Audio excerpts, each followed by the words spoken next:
Mask ventilation is a critical airway management skill in both controlled and emergent medical environments. The demonstration today will illustrate this skill in the operating room from the perspective of the anesthesiologist. Emergency airway equipment must be accessible prior to initiating mask ventilation. This includes laryngoscope blades and appropriately sized endotracheal tubes. Also, a variety of face masks and oral and nasal airways. Examine the patient's mouth prior to selecting a mask. Look for foreign objects, copious secretions, and loose or missing teeth. A mouth inspection, in addition to a full airway exam, is critical for non-emergent airway management. Choose a face mask that best fits your patient. The mask should cover the bridge of the nose and the entire oral aperture. A well-fit mask forms a seal with the facial tissue. If the mask does not form a seal, add air to the inflatable cushioned rim to create a better seal.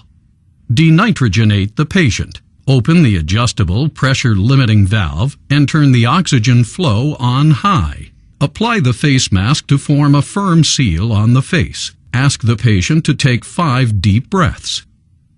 Check the monitor to evaluate the patient's end-tidal carbon dioxide. This information will verify the adequacy of the mask's seal. At this time, it is appropriate to give the patient medication to induce general anesthesia. Watching the patient closely, examine him or her for signs that he or she is no longer conscious. This includes the loss of the lash reflex, loss of response to verbal command, and apnea. Tilt the patient's head with one hand, extending the neck. With the index and second fingers of the opposite hand, simultaneously lift the chin to place the patient in a sniffing position. One of the most difficult yet important skills for mask ventilation is correct hand placement. Position the left 5th digit at the angle of the patient's mandible. This finger needs to exert sturdy upward pressure to sublux the jaw. At the same time, the index finger and thumb create a C shape around the center of the mask.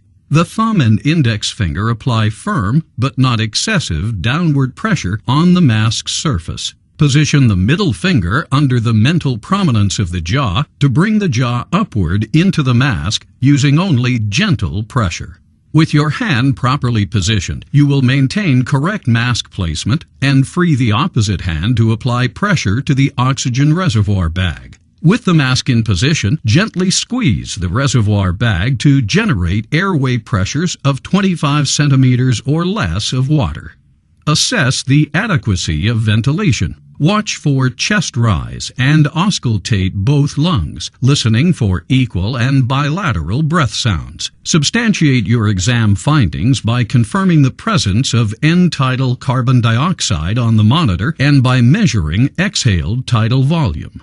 If you have a difficult time ventilating a patient, consider the following hand position adjustments. Apply gentle downward pressure on the mask with the thumb and index finger. Excess force can collapse the airway. Rotate the hand 90 degrees clockwise to pinch the mask between the thumb and 3rd finger, extending the 4th finger to provide chin lift. Apply more pressure with the 5th digit. Jaw subluxation can move a collapsed tongue out of the airway. If you continue to experience difficulty ventilating a patient, consider an oral or nasal airway. To choose a properly sized oral airway, hold the device against the side of the patient's face. The airway should extend from the oral aperture to the angle of the mandible. Gently scissor open the mouth. Depress the patient's tongue with a wooden tongue blade. Align the curve of the device with the curve of the patient's airway and insert it into the mouth. Gentle pressure upward on the airway will confirm placement behind the tongue. The physician holding the mask should stand at the head of the patient's bed. With the appropriately sized mask placed on the patient's face, place the thumb of each hand on either side of the mask. Exert gentle inward and downward pressure on the mask. If you have large hands, place the index finger of both hands at the angle of the mandible and apply upward pressure to sublux the jaw. Alternatively, if you have small hands, you can exert the same type of pressure with the fifth digits of both hands. Manual bag ventilation is provided by an assistant or mechanically by a ventilator. Turn on the ventilator alarms prior to mask ventilation. Continue to monitor for signs of adequate ventilation as done in one-handed mask ventilation.